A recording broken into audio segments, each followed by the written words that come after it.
Now, there has not been anybody in this whole politics in Africa.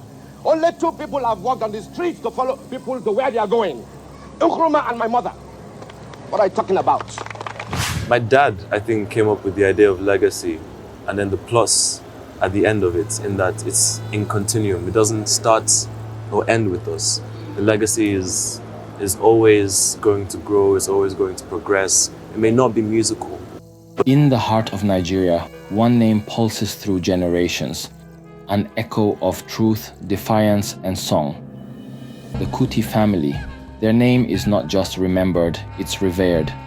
More than a lineage, the Kutis are a movement, a symphony of rebellion that spans over 6 generations, dancing between religion, education, activism, medicine, and music. From griots to Nobel laureates, each Kuti added a new beat to the rhythm of resistance. Hello and welcome to NATV. If you're new here or a returning viewer, we're honored to have you. Please don't forget to like, share, and subscribe to stay tuned as we explore the extraordinary legacy of one of Nigeria's most iconic families.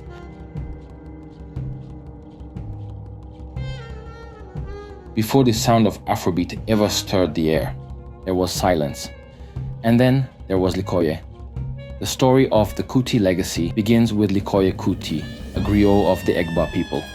A man of rhythm and ritual, Olikoye stood firm against the colonial tide, rejecting Christianity and clinging fiercely to Yoruba traditions in a time of encroaching Western influence. Though history has kept much of his life veiled, his values of discipline, heritage, and conviction would become the moral architecture upon which a dynasty was built. He passed in 1863 from guinea worm disease, but not before planting the seed of revolution that would grow into a family tree of changemakers.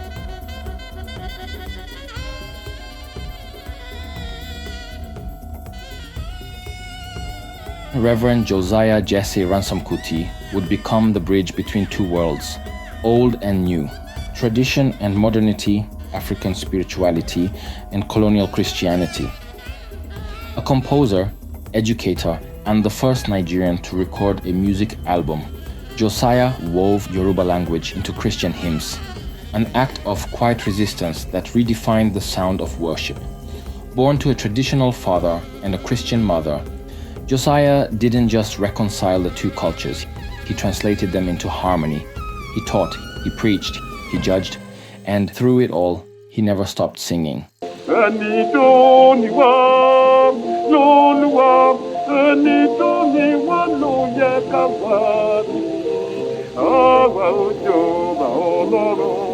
His decision to honor the Anglican missionary who converted his family by adopting ransom was symbolic, but it was the way he re-Africanized the faith that truly left its mark.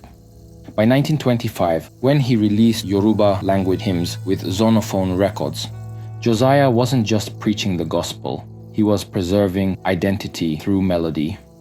And in doing so, he passed on a vital truth to his descendants.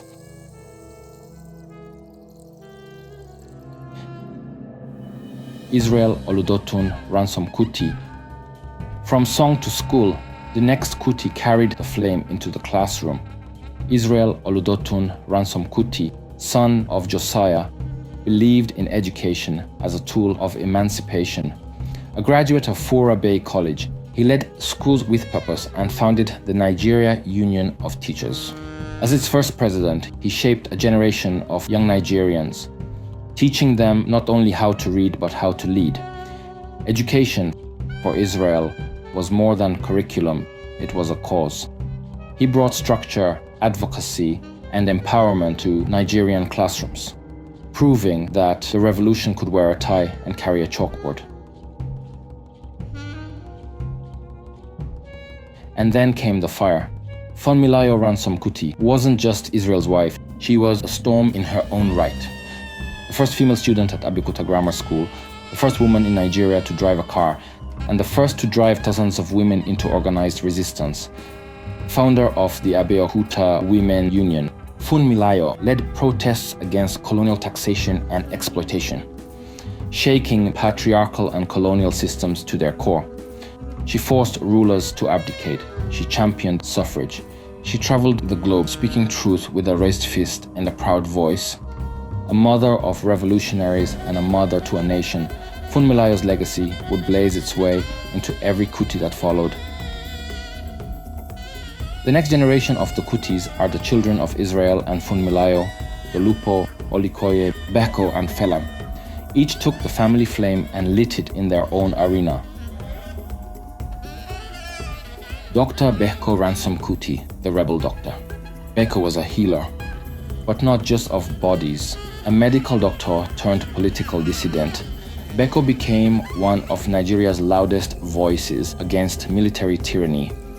The ambassador himself knows that we've had all this before. That we've had at least 7, 8 attempts at the military to transit to democracy, and it has always been scuttled by them. He co-founded the Campaign for Democracy, endured imprisonment and torture, and stood firm even when silence would have been safer. His stethoscope was his symbol, but justice was his medicine. So we're not talking of an individual. We are saying that the military has outlived its usefulness in governance. It has demonstrated very clearly that it has no wish to go back to the barracks. Like his mother before him, he understood that protest was not an act, it was a duty. Olikoye Ransom Kuti. Olikoye was the gentlest rebel, a pediatrician who became Nigeria's Minister of Health. He introduced family planning, child health reforms, and reported the country's first AIDS case with candor and courage. Now, when I went into pediatrics, it was my intention at that time to do all I can to reduce mortality and morbidity. He later served as Deputy Director General of the World Health Organization, always returning to one principle: health is human dignity. And in those days, the only way we knew to do this was by studying pediatrics and join the Department of Pediatrics and begin to treat children who are ill.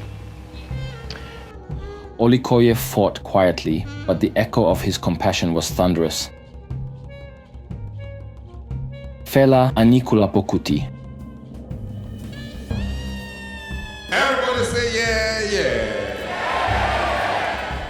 And then there was Fela, trained in classical music, awakened by the Black Power movement in America. Fela birthed Afrobeat from rebellion and rhythm. And he get the power, he take cheat person. Why? I don't know. I don't know. From his Kalakuta Republic, he launched lyrical grenades at Nigeria's dictators. He has no fear to get thrown in jail every time a single comes out. Zombie, sorrow, tears and blood. Water, no get enemy. Each song was a sermon.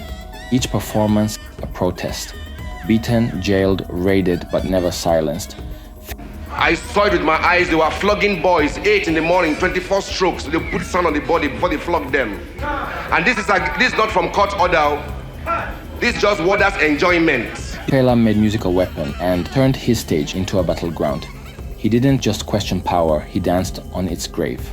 Rich man they mess, democracy, crazy demo, demonstration of grace.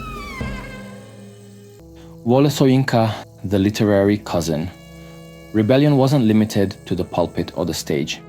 It echoed through the pen of Wole Soyinka, Fela's cousin, Nigeria's first Nobel laureate in literature. Raised in the same charged atmosphere, Wole wielded words like fire. He was imprisoned for calling for peace during the Civil War. He championed democracy, denounced dictatorship, and immortalized truth through theater and prose. Do you mean to tell me that the reformed Awiri fraternity here assembled cannot find a way to make one weak-old decrepit man conform to the national will? Has the secretary really tried the third degree, my president? Useless, sir. His resistance was intellectual, his influence global, and like every Kuti, he refused to bow. Femi Kuti. Ladies and gentlemen, Femi Kuti.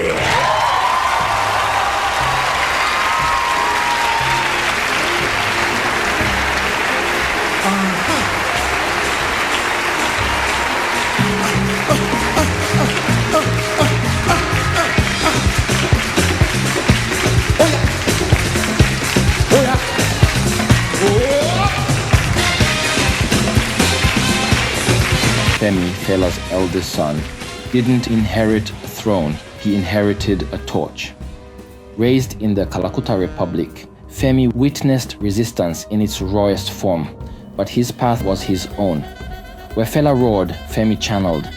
His music took aim at corruption, inequality, and African disillusionment with precision and polish. With Bang Bang Bang and Stop the Hate, Femi called not just for revolution but for renewal. Seun Kuti, the youngest flame.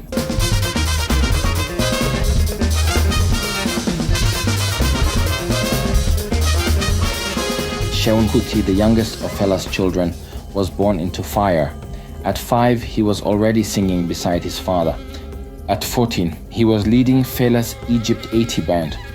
Today, Seun carries Afrobeat like a sacred scripture, blending the old with the new, never watering down the message. He speaks against injustice, performs with fury, and ensures that the rhythm of resistance never fades. From Olikoye to Seun, the Kuti lineage has been many things: educators, priests, feminists, rebels, healers, poets, prophets, and performers. But above all, they have been torchbearers of truth. In every era, under every regime, the Kuti family stood tall. They proved that resistance is not just a moment, it's a tradition. And through rhythm, rebellion, and revolution, they didn't just shape a nation, they inspired the world. Thank you for watching NaTV. If this story moved you, share it, like, subscribe, and keep the rhythm alive.